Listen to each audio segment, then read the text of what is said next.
bikinlah sendiri weh, bikinlah sendiri weh. சகோதர சகோதரிகளே, இந்த நாட்டில் இந்தியர்களுக்காக நம்ம உழைச்சு நாம தான் சொந்தமாக முன்னேறி வந்திருக்கிறோம். மாயிகாவோ பாரிஸ்தான் நேஷனலில் உள்ள பங்குனால இந்த சமுதாயத்துக்கு ஒரு நன்மை கிடைச்சிருக்கு. இப்பொழுது இந்த சமுதாயத்தில் பாரிஸ்தான் நேஷனல் மேலே ஒரு பெரிய ஆத்திரம் இருக்குது தான். ஆனால் அந்த ஆத்திரம் பாருங்கள் என்ன நடந்துச்சு.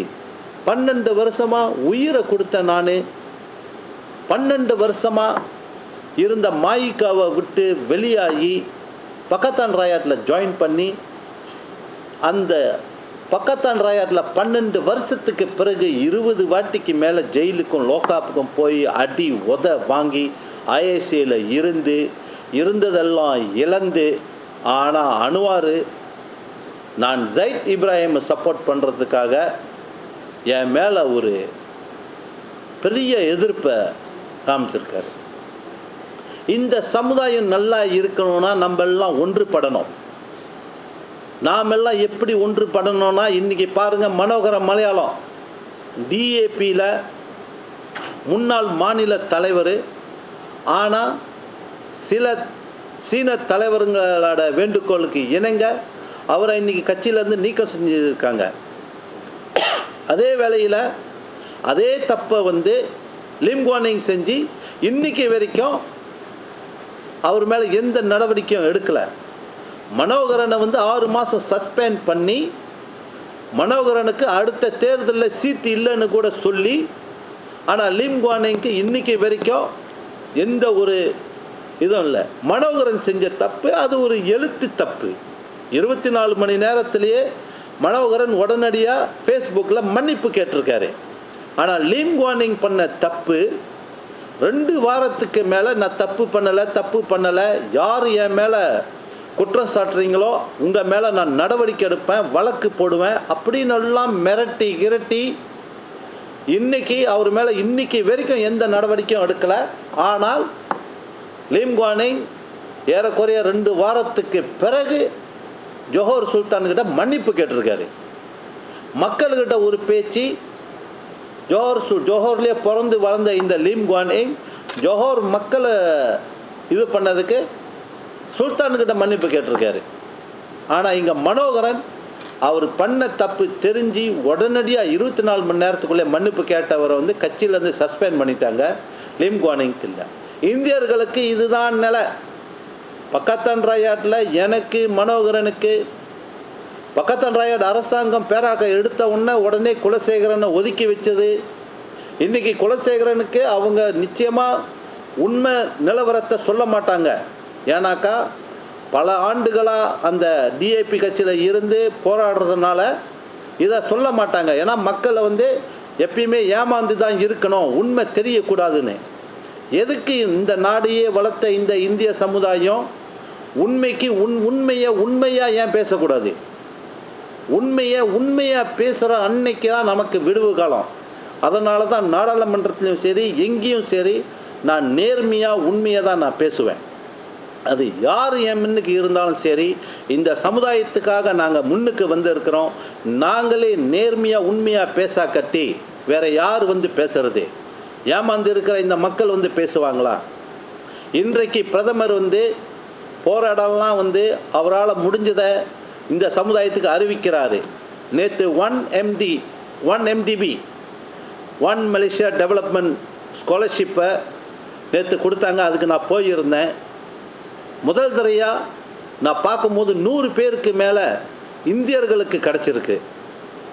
இதெல்லாம் ஏன் இந்திய சமுதாயத்தில் நம்ம போராடி இருக்கிறோம். ஆனால் அதே வேளையில் இன்னைக்கு எல்லாம் நல்ல நிலைமைக்கு வரும்போது நம்மளே இந்த பாரிஸ்தான் நேஷனலை புறக்கணிச்சா முடியுமா? நல்ல நிலைமையில் வரும்போது நம்ம ஒன்றும் ஆதரவை கொடுத்து அதை வழி நடத்துவோம், நிலநடிக்க வைக்கணும். நம்ம தான் இந்த சமுதாயம் நல்லா இருக்கணும்னா இந்த இளைஞர்கள்லாம் நல்ல ஒரு நேர்மையான போராட்டத்தில் மற்றவங்க பேச்சை கேட்டு நம்பி மோசமாகக்கூடாது.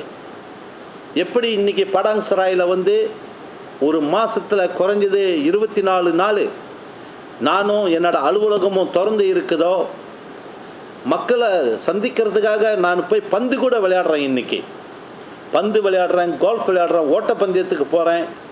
ஒவ்வொரு நாளும் ஏதாவது ஒரு கோப்பி கடையில் உட்காந்து, ஏன் மக்கள் முன்னுக்கு நம்ம உட்காந்தாதான் மக்கள் வந்து நம்மளை பார்க்கும் போது அவங்க பிரச்சனை நினைவுக்கு வரும்போதே, எனக்கு இந்த பிரச்சனை இருக்குது, எனக்கு இந்த உதவி செய்யுங்க, எனக்கு இதை செய்யணும் அப்படின்னுட்டு அன்றாடம் என்னைய பார்க்குறப்பெல்லாம் கேட்பாங்க. அது எனக்கு தெரிஞ்ச ஒரு வழி. ஒவ்வொரு மக்களும், ஒவ்வொரு இந்த நாட்டு குடிமகனும், இதுதான் நம்ம நாடு, இந்த நாட்டிலே நம்ம இருந்து மலாய்க்காரவங்க சீனவங்களோட இணைந்து நம்ம செயல்படுறது தான் முக்கியம். அப்போ தான் நம்ம பிள்ளைங்களுக்கு நல்ல ஒரு எதிர்காலம். அதே வேளையில் பக்கத்தன்றைய சொல்கிற பொய்யை நம்பாதீங்க. இன்றைக்கி பட்ஜெட்டில் வந்து 1200 வெள்ளி ஒவ்வொரு ஊழியருக்கும் கொடுக்குறோம் அப்படின்னு சொல்கிறாங்க. 1200 வெள்ளி கொடுப்போம், அரசாங்கத்தை எடுத்துட்டா, புத்திரஜயா எடுத்துட்டா கொடுப்போம்னு சொல்கிறவங்க, இன்னைக்கு கட மாநில அரசாங்கத்தில் வேலை செய்கிறவங்க அவ்வளோ பேருக்கும் 1200 வெள்ளி அறிவிக்க வேண்டியது தானே? இல்லை நல்ல லாபம் உள்ள நிறுவனங்கள், குலிம் ஹைடெக் கார்பரேஷன் மாதிரி, அந்த நிறுவனத்தில் 400 வெள்ளிக்கு நம்ம மக்கள் இன்னும் வேலை செய்கிறாங்க. அவங்க 1200 வெள்ளி அவங்க இன்னைக்கு அறிவிச்சாங்கனாக்கா, அப்போ அவங்க சொல்கிற இது பட்ஜெட்டில் நாங்கள் 1200 வெள்ளி எல்லாருக்கும் கொடுப்போம்னா அது சரியாக இருக்கும். குலிம் ஹைடெக் கார்பரேஷன் நெஸ்ட் அடையிறதுக்கு வாய்ப்பே இல்லை. ஏன்னா அவங்க வந்து மண் ரெண்டல் விடுறாங்க, குயிட் ரெண்ட் கலெக்ட் பண்ணுறாங்க.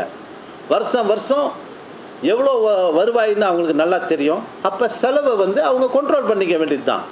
அப்படி இருந்தும் அவங்களுக்கு வேண்டிய தலைவர்களுக்கு 20000 வெள்ளி வரைக்கும் சம்பளத்தை கொடுத்துக்கிட்டு இருக்காங்க. வேண்டிய தலைவர்களுக்கு 20000 வெள்ளி சம்பளம் கொடுக்குறாங்க.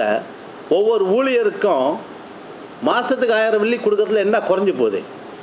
அவங்களுக்கு மந்திரி பசாருக்கு தேவையான ஒரு பக்ரின்னு ஒருத்தவரை பேங்க்லேருந்து நீக்கம் செய்யப்பட்டவரை எடுத்து அவருக்கு ஒரு பதவியை கொடுத்து அவருக்கு 13000 வெள்ளி சம்பளம் கொடுக்குறாங்க. ஆனால் மற்றவங்கெல்லாம் 400 வெள்ளி 500 வெள்ளி சம்பளத்தை ஒன்றும் எடுத்துக்கிட்டு இருக்காங்க குலிம் கோல்ஃப் அண்ட் கண்ட்ரி ரிசார்ட்டில். ஏன் இந்த நிலைமை?